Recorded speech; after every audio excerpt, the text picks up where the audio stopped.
வணக்கம் நண்பர்களே, நல்விருந்தில் உங்களை வரவேற்பது ஜிஆர்வி. இந்த பதிவில் நாம ஒரு சுவையான குழந்தைகள் முதல் பெரியவங்க வரைக்கும் எல்லாத்துக்கும் ரொம்ப பிடிச்ச ஃப்ரூட் சாலட் எப்படி செய்யறதுன்னு பார்க்கலாங்க. வாருங்கள் நண்பர்களே, சமையலை எளிமையாக்குவோம். இப்போ ஃப்ரூட் சாலட் எப்படி செய்யறதுன்னு பார்க்கலாங்க. அதுக்கு ஒரு பாத்திரத்துல 50 கிராம் விப்பிங் கிரீம் பவுடர் எடுத்திருக்கோம். இது எல்லா சூப்பர் மார்க்கெட்லயும் கிடைக்கும். இதில் ஒரு 75 ml அளவுக்கு நல்லா ஃப்ரிட்ஜில் வச்சு கூல் பண்ண சில்டு மில்க் சேர்க்குறோம்.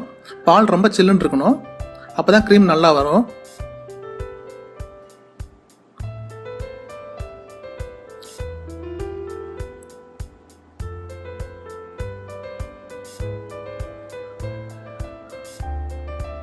இப்போ இதை நல்லா பீட் பண்ணணும். நான் இப்போ பீட்ரு யூஸ் பண்ணியிருக்கேங்க. நல்லா ஹையில் வச்சு பீட் பண்ணுங்க, அப்போ தான் க்ரீம் நல்லா வரும்.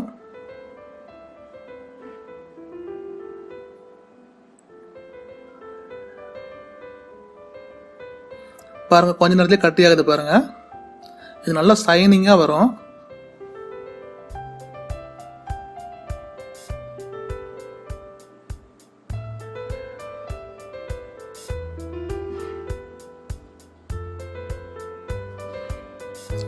இந்த கிரீம் ரெடி பண்ண ஒரு 5ல இருந்து ஒரு 7 நிமிஷம் ஆகும்.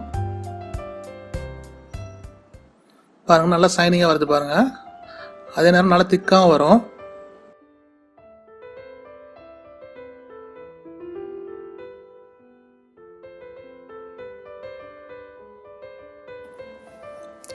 இப்போ இதில் நாம் ஒரு 4 டேபிள் ஸ்பூன் ஐசிங் சுகர் சேர்க்குறோங்க. அது ஒன்றும் இல்லைங்க, சர்க்கரை மிக்ஸியில் நல்லா பொடி பண்ணி சேர்த்துக்கோங்க.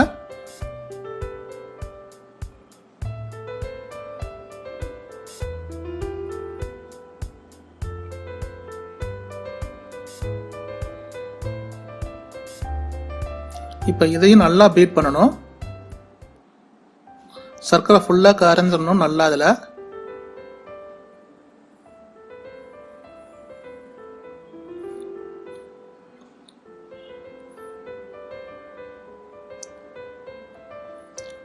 சர்க்கரையும் க்ரீமும் நல்லா மிக்ஸ் அளவுக்கு நல்லா பீட் பண்ணணும்.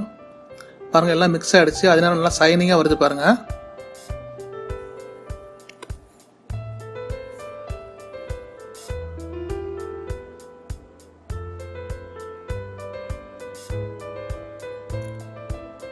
நம்ம க்ரீம் ஆல்மோஸ்ட் ரெடி ஆயிடுச்சு.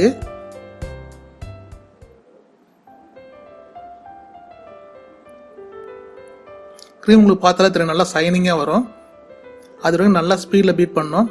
இப்போ பாருங்கள், நம்ம எடுக்கிறப்ப 2 பீக் வரும் பாருங்கள். இந்த மாதிரி பீக் வரணும், அப்படியே க்ரீம் அப்படியே நிற்கணும். அதுதான் க்ரீம் பதம். இப்போ நம்ம ஃப்ரூட் சாலட் செய்யலாங்க. அதுக்கு ஒரு பாத்திரத்தில் பொடியாக நறுக்கின ஆப்பிள் சேர்க்குறோம்.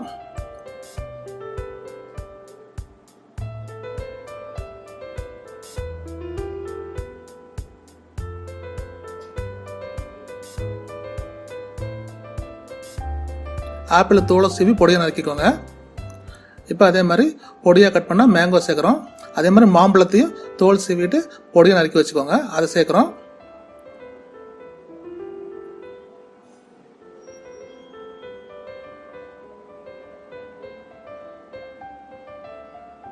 அடுத்து பன்னீர் திராட்சை சேர்க்குறோம்.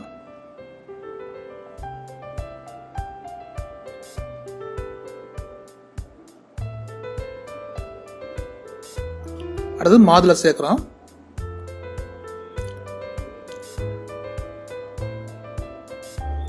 இது தவிர மற்ற பழ வகைகள் கூட நீங்க சேர்த்துக்கலாம். அந்த சீசன்ல என்னென்ன பழம் கிடைக்குதோ அதை நீங்க சேர்த்துக்கலாம். இதில் இப்போ நம்ம க்ரீமை மிக்ஸ் பண்றோம். க்ரீம் பாருங்க எவ்வளவு சூப்பரா வந்திருக்குன்னு.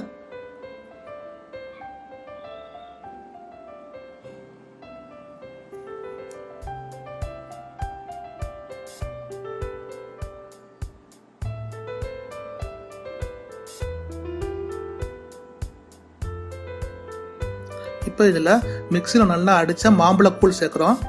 மேங்கோ ஃபியூரி சேர்க்குறோம்.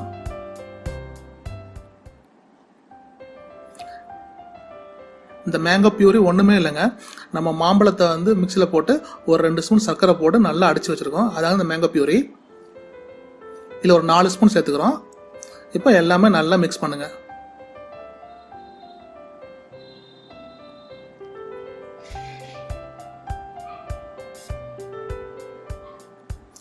இந்த ஃப்ரூட் சாலட்டுக்கு ஒரு நல்ல டேஸ்ட் இந்த மேங்கோ பியூரி தாங்க தரும், அதனால அது சேர்த்துருக்கோம்.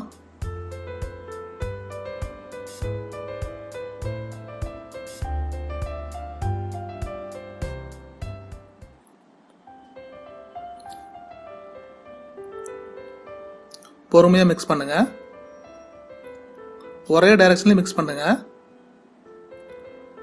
பாருங்க சூப்பராக மிக்ஸ் ஆகிடுச்சு. பாருங்க எவ்வளோ சைனிங்காக இருக்குது பாருங்க. இதை பார்த்தாலே குழந்தைங்க சாப்பிடுவாங்க.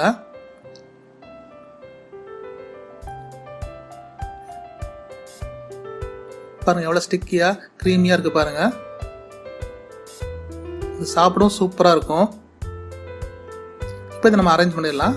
ஒரு பவுலில் இதை அப்ளை பண்ணுறோம், ஆட் பண்ணுறோம்.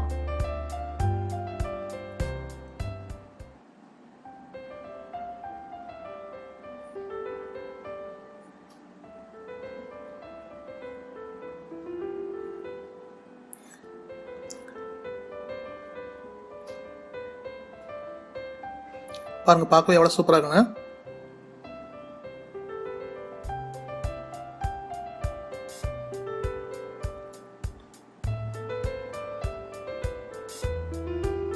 நான் மொத்தத்தையும் காணிக்கிறதுனால தாங்க கொஞ்சம் வீடியோ பெருசாக போகுது. கார்னிஷிங் பண்ணுறதா ரொம்ப முக்கியங்க. அதான் பார்க்கறதுக்கு ரொம்ப அழகாக இருக்கும், உடனே சாப்பிட தூண்டும்.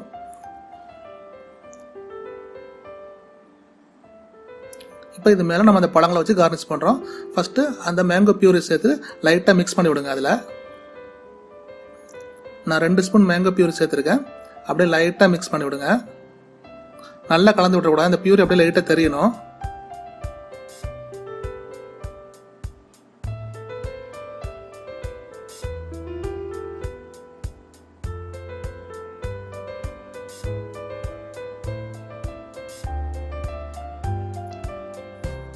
இப்போ ஆப்பிள் துண்டுகளை அப்படியே அதில் போட்டுருங்க. அதே மாதிரி மேங்காய் துண்டுகளை அதில் அப்ளை பண்ணுங்க.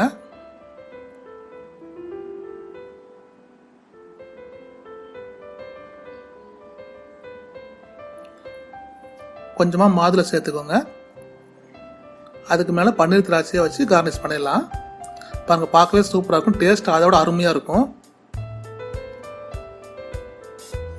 நம்மளுடைய சுவையான ஃப்ரூட் சாலட் ரெடி ஆயிடுச்சு. இதே போன்று மற்றும் ஓர் சுவையான பதிவுடன் உங்களை சந்திக்கும் வரை உங்களிடமிருந்து விடைபெறுவது உங்கள் நண்பன் GRV. வாழ்க வளமுடன்.